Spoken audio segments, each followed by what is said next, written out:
the main event is heavyweights, and boy, is this an important one for title positioning. A plus 120, according to our friends at Caesars Underdog, is the well-traveled, experienced Curtis Blaydes coming in against the red-hot upstart Tom Aspinall, a minus 140 betting favorite.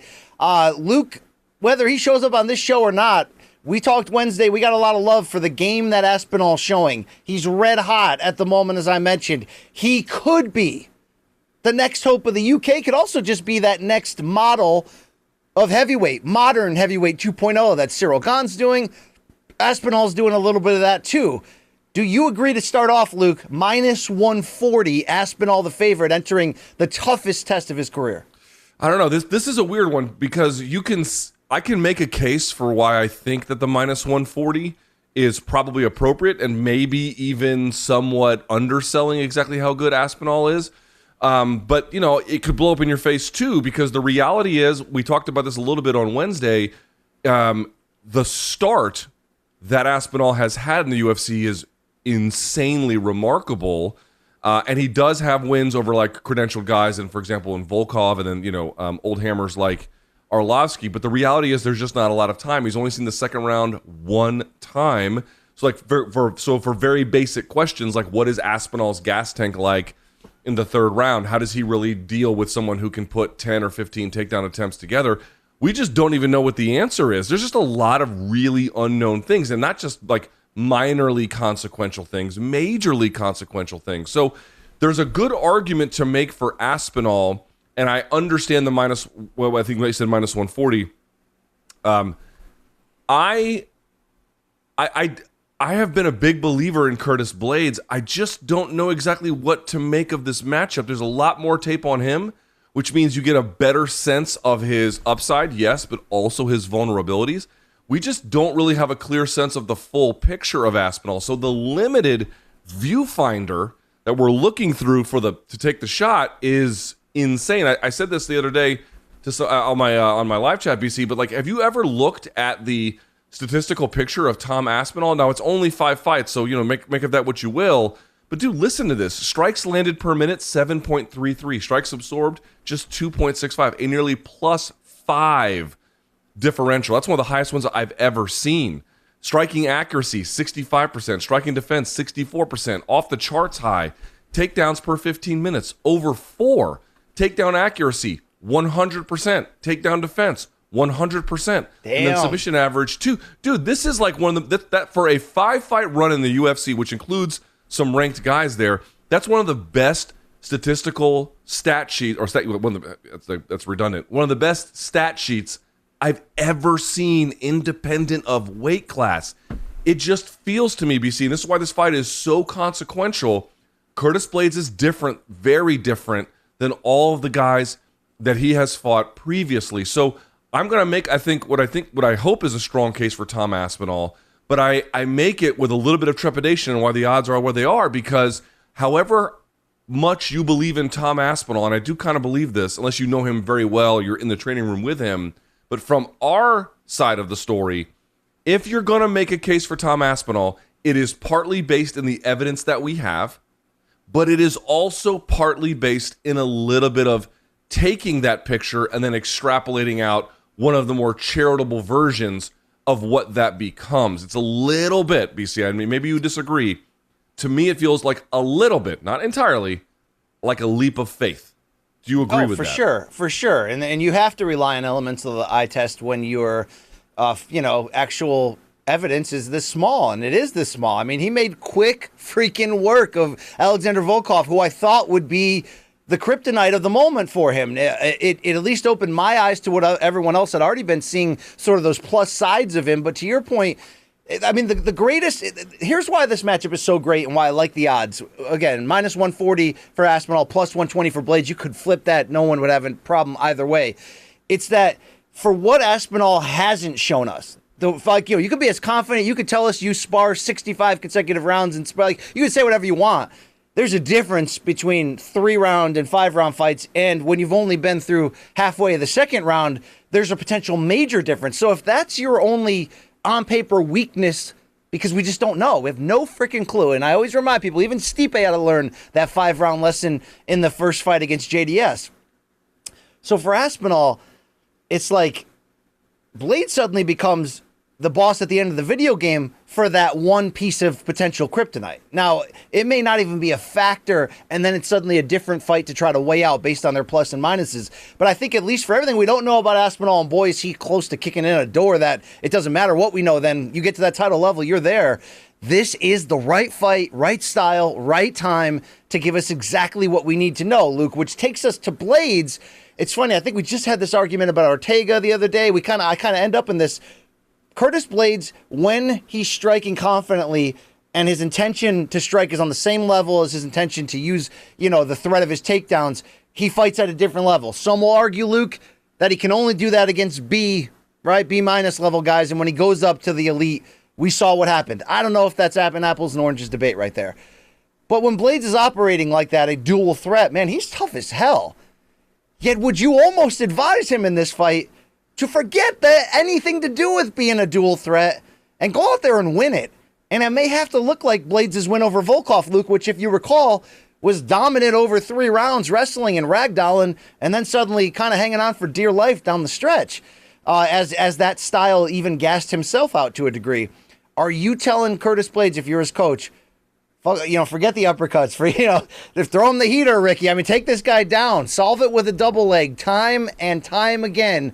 Put this young kid on his back. Let's all find out together where that gas tank really is. Luke, it's got to be, right? I think I would agree mostly, but not entirely. So, for example, if I said, BC, who has the advantage just on the feet? Like, if it turned into a kickboxing fight, who probably gets their hand raised? Would you say Aspinall? Yeah, the speed is what is the difference maker to me between the two of them. So I agree with that. I agree that Aspinall has the advantage on the feet. I would also say that if it goes to the ground, I would give it to Blaydes. But I think if Blaydes just tries to wrestle a guy this athletic, who is probably going to be very ready for the takedown threat, especially early, that Volkov fight kind of stands out as like, that's not a scalable plan for him. So what I think he has to do is not chuck out the idea that a dual threat is not the right game plan. I do think he needs to be a dual threat. I just think he needs to be a dual threat 60-40 wrestling, maybe even 70-30 wrestling, where striking with Aspinall, I don't think it's so dangerous that he can't do it. Like, while I give Aspinall the nod as the better striker of the two and a little bit more mobile and can cause problems in ways that I don't think as good, for example. By the way, folks forget, Curtis Blaydes didn't even attempt to take down on Chris Dawkins and put his lights out just standing. However, I think Aspinall is just a little bit more of a fleet of foot, an athletic, quick guy that it just won't work in the same way with him. So I do think that having long portions of the fight, you are striking with him. And also level changing, making that wrestling threat real, and then actually securing it and building off of it. But you have to, I think, a guy like Tom Aspinall has to be kept metaphorically on his toes. He has to be unable to process exactly what the threat is that is happening against him at any given moment for that attack to succeed. If he knows, for example, that there's a wrestling threat coming his way and he has a firm idea that this attack that is launching in front of him is a wrestling attack, his chances of stopping it are high. Conversely, if it's just a striking bout, I think Blaydes can make a strong account of himself, but over time, something like what Aspinall will do would be the difference maker. It's the combination, but while it's also the combination, it's the part of the game that Blaydes is best at, which is wrestling, being the predominant amount of offense built off of the confusion he would layer together by mixing them. So I don't think it's 50-50 dual threat. I agree that would seem like you're undercutting the thing that you do better than almost any other heavyweight in favor of just parity for parity's sake. No, I don't agree with that. I think he needs to be dual threat enough to be confusing to make the wrestling shine. Does that make sense? Yeah, it makes a lot of sense, without question. It's just how close can he get to the line of danger while doing that? Obviously, from the outside, Curtis Blaydes, when he commits to the jab with his length and his power, that's going to be most likely, although the athletic Aspinall does have a way of cutting down distance and making big moves. If a striking can be a conservative striking situation, you like Blaydes' ability to hang in there and then use those situations to form his takedowns as a threat. But it can't be fighting this guy in close. I mean, Aspinall's ability to throw combinations, to throw creative shots, to throw explosive shots, you can't be messing with that, Luke. So that may mean a lot of clinch fighting. And if it goes to there, who do you think has a physicality edge in terms of what they showed? So let's say are they clinching in open space or like clinching along the fence? Fence. Curtis. Again, based off what we know, right? Because we could go in there tomorrow and then that's actually not the case at all. And we're like, oh, well, and then we over-labored the decision-making in this and it wasn't necessary. Based on the evidence that we have, however limited it may be, I would say that Curtis probably is going to have the advantage here. Curtis is not just, I think, one of the better wrestlers and a very unique wrestler in many ways in the heavyweight division.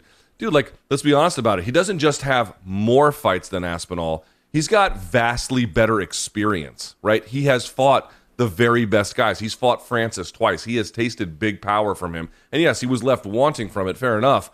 But, and Derek Lewis as well. But the reality is he has been in there with very good guys. He has been in there with all different kinds of scenarios, like Overeem, for example.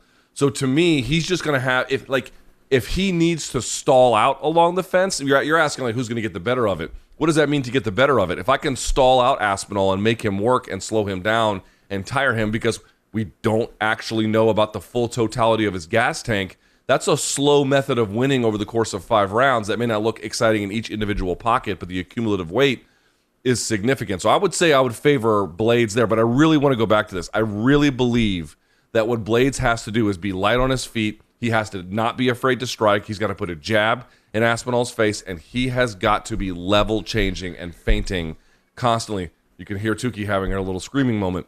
The point is, he does a lot of stance switching and stuff like that on the outside. He did that against Chris Dawkins.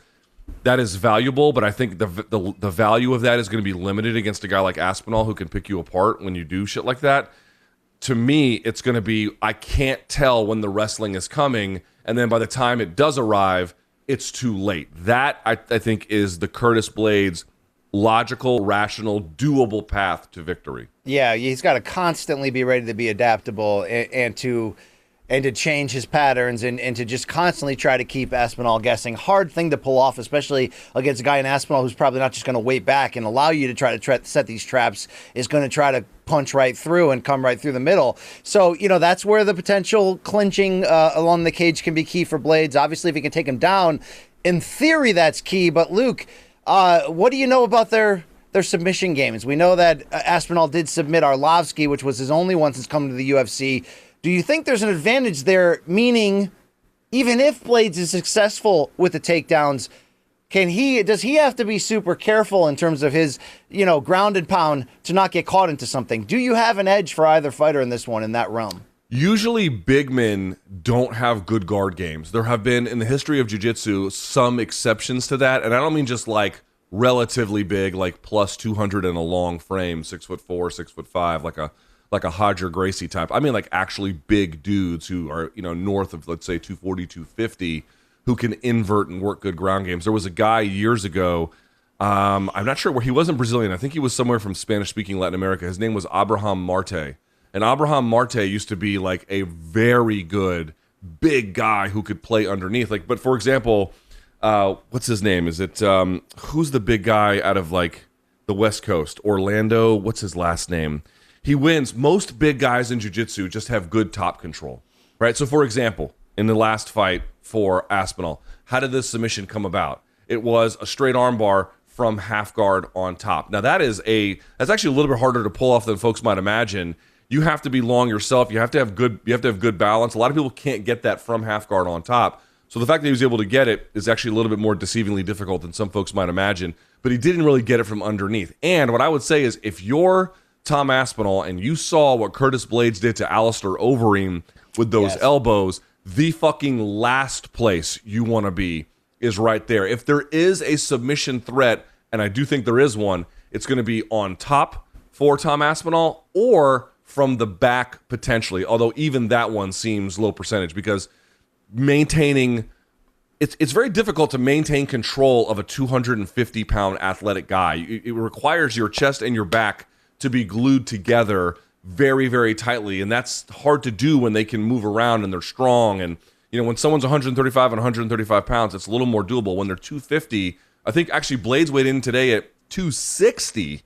That's a hard guy to keep control of. It's actually funny. You don't see a lot of guys take mount on other big guys like that because it's actually hard to balance on someone that big and that athletic. There's no stability there. So what I would say you're looking for is very likely top control or potentially something from the back or maybe like a bulldog choke kind of a scenario, but not from underneath. I really don't think that. Plus, Curtis Blaydes' ground and pound, not just in the Overeem fight, but in general, not so much in the Volkov fight because he was gassed, but when he doesn't have that, the gas tank weighing him down, so to speak, he's a nightmare on top. I would never, ever, ever want to be there. The goal there would be to clinch or to immediately get away, not to spend time looking for subs. Charles Oliveira makes it look easy. It is not easy.